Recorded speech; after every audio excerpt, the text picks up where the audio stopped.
speech, So God Made a Farmer, was first presented by Paul Harvey. Harvey was a well-known radio broadcaster with a very distinguishable voice who was famous for his tagline, "The rest of the story." He was a guest speaker at the 1978 National FFA Convention and gave this speech at that convention. The actual author is unknown. My name is Deb Lammers Harm, and I have adopted this speech for my presentation today. I added several sentences to the original speech that portray today's farmer and the risks these individuals face each day while being involved in this occupation. I grew up on a 4-generation family farm in northeast Nebraska in a small community called Pleasant Valley. Fond memories flood my mind of those days and the satisfaction I felt being surrounded by family and neighbors who believed that farming was a vocation. These individuals understood the values of commitment, discipline, hard work, and strength. The images in this video are ones that I took for a previous photojournalism class at Wayne State College.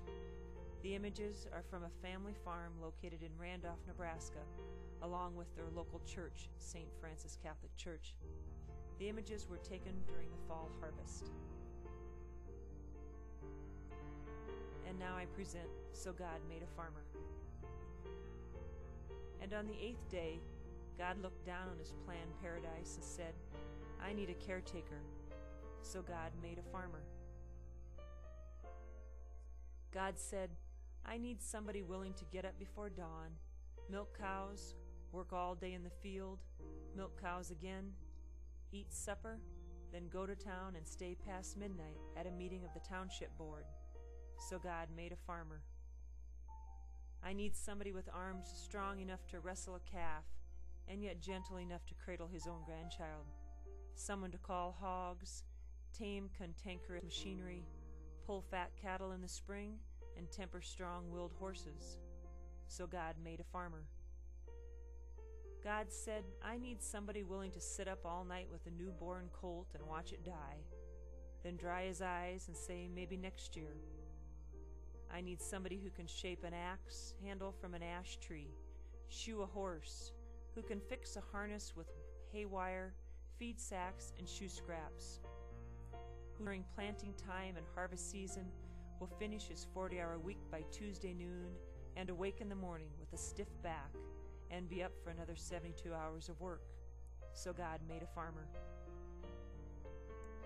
God had to have somebody willing to ride the ruts at double speed, to get the hay in ahead of the rain clouds, and yet stop in mid-field and race to help when he sees the first smoke from a neighbor's place. So God made a farmer. God said, "I need somebody strong enough to clear trees and heave bales, yet gentle enough to help a newborn calf begin to suckle, who will stop his mower in an instant to avoid the nest of meadowlarks." So God made a farmer. God said, "I need somebody who will show his children a strong work ethic, teach them to love the land and all it produces, someone who can withstand watching his fields being struck by hail or thirst for a never-appearing rain, and be strong enough to know that he'll be there farming again next year." So God made a farmer.